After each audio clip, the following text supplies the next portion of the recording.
গুরুত্বপূর্ণ বক্তব্য নিয়ে আসছে নেত্রকোনা জেলার সূর্য সন্তান সুযোগ্য আলেম ইসলামী আন্দোলন বাংলাদেশ নেত্রকোনা জেলা শাখার মুহতারাম উপদেষ্টা শাইখুল হাদিস আল্লামা আব্দুল কাইয়ুম দামাত বারকাতুম। বক্তব্য নিয়ে আসছে শাইখুল হাদিস মাওলানা আব্দুল কাইয়ুম দামাত বারকাতুম।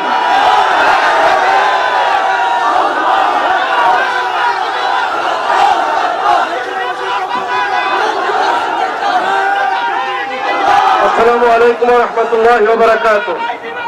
ইসলামী আন্দোলন বাংলাদেশ নেত্রকোনা জেলা শাখা কর্তৃক আয়োজিত আজকের এই গণসমাবেশে উপস্থিত আছেন, আজকের এই সমাবেশে সম্মানিত সভাপতি সাহেব উপস্থিত আছেন, এই বাংলাদেশের গণমানুষের, এদেশের স্বাধীনতার, এদেশের ইসলামের বীর সেনানী শাইখুল হাদিস আল্লামা ফয়জুল করিম দামাত বারকাতুহুল আলিয়া উপস্থিত আছেন, ইসলামী আন্দোলনের নেতৃবৃন্দ, জামাত ইসলামের নেতৃবৃন্দ উপস্থিত আছেন, আমার প্রিয় সাংবাদিক ভাই ও বন্ধুগণ, সর্বস্তরের নেতা ও কর্মীবৃন্দ, সম্মানিত মুসলমান ভাই ও বন্ধুগণ এবং এই দেশের সর্বস্তরের নাগরিক ভাই ও বন্ধুগণ, আমি বা আমরা বিএনপি করতে পারি, আওয়ামী লীগ করতে পারি, জাতীয় পার্টি করতে পারি।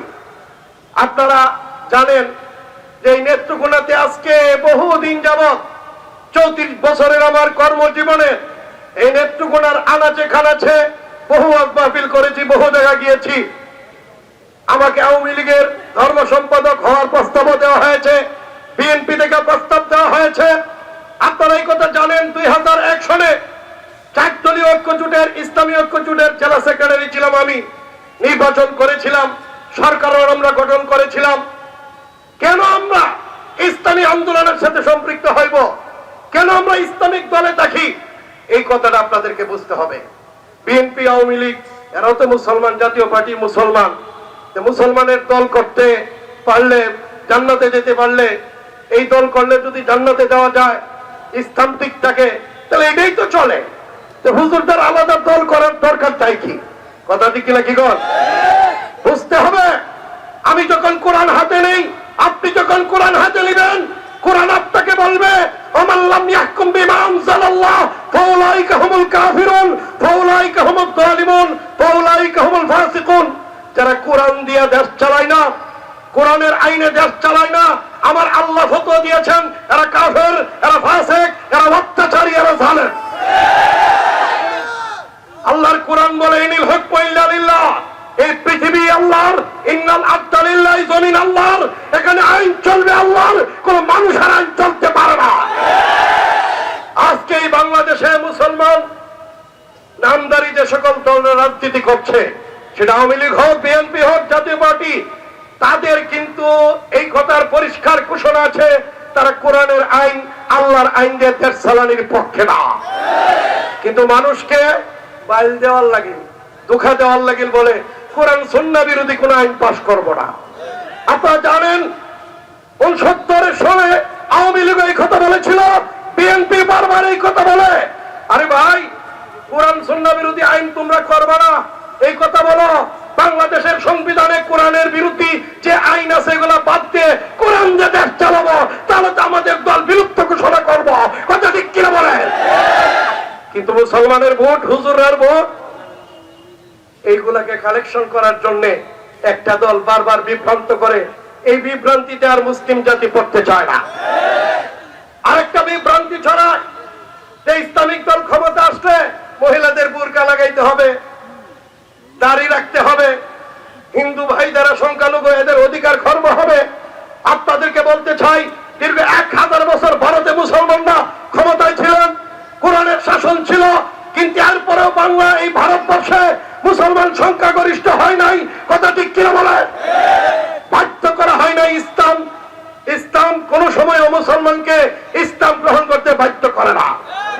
আপনাদেরকে বলি, নেত্রকোনার ভাইরা, সাংবাদিক ভাইরা আছেন, বলেন তো দেখি, শ্যামলদা আছেন আমার এখানে, দীর্ঘ সময় এই প্রেস ক্লাবের সেক্রেটারি, বলেন কখনো এই নেত্রকোনার মাটিতে কোন আলেম হিন্দুর বাড়ি দখল করেছে, হিন্দুর কাছে চাঁদাবাজি করেছে?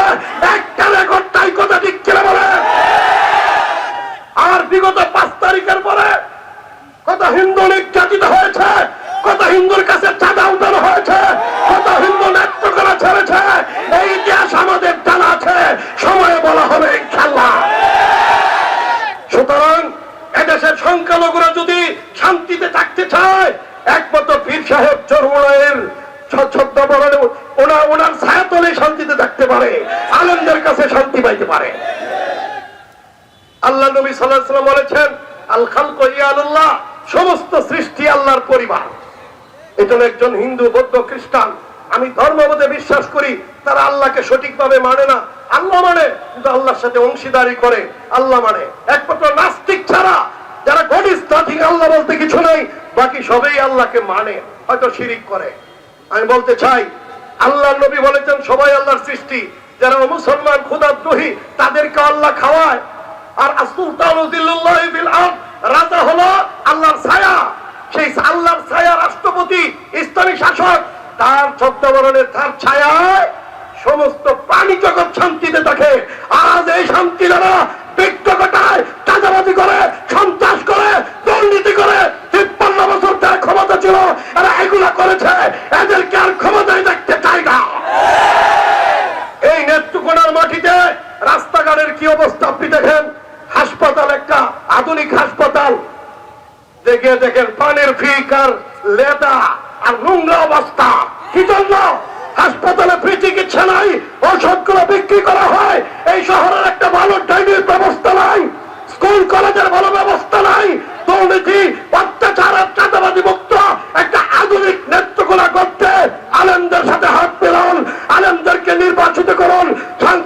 সামনের সংসদ নির্বাচনে ইনশাল্লাহ হাত পাকাপাকে জয়যুক্ত করে চরমনের হুজুরের সাথে থাকবো।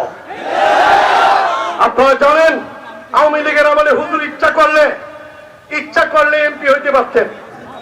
আওয়ামী লীগ সরকার কিন্তু তাদের কাছে ধর্ণা দেন নাই, স্বাধীন সত্তা বজায় রেখেছেন। বিশেষ করে ছাত্রদের উপর যখন গুলি করা হয়, এদেশের বহু ইসলামিক দল স্বরাষ্ট্রমন্ত্রীর সাথে যখন বৈঠক করে, তখন তিনি কারফিউ ভঙ্গ করে বলেছিলেন, আমার ছেলেদের বুকে গুলি চলবে, তা হতে দেওয়া হবে না। এমন ঘোষণা আর কেউ দিতে পারে নাই, আর কেউ দিতে পারে নাই। উনি যখন ফিল্ডে নেমেছেন, তখন এই সেনাবাহিনী বুঝেছে আর কাজ হবে না, আর কাজ হবে না, আর কাজ হবে না। তখনই স্বৈরাচারী সরকার দেশ থেকে পালাতে বাধ্য হয়েছে। সুতরাং এদেশের স্বাধীনতা, এদেশের ইসলাম, সংখ্যালঘুদের অধিকার, এদেশের দুর্নীতি মুক্ত, সন্ত্রাস মুক্ত, দর্শন মুক্ত এই বাংলা করতে ইসলামী আইন, ইসলামী আন্দোলনের বিকল্প নাই, চরমনের পীরের বিকল্প নাই। এই জন্য আসুন, সর্বস্তরের জনতাকে আহ্বান জানাই, ইসলামী আন্দোলনে যোগ দেন। ইসলামী আন্দোলনের পক্ষে ব্যাপক ব্যালটের মাধ্যমে বিপ্লব গঠন, বিশেষ করে নেত্রকোনার এই সিট সদরবার হত্যায় যদি হুজুর আমাকে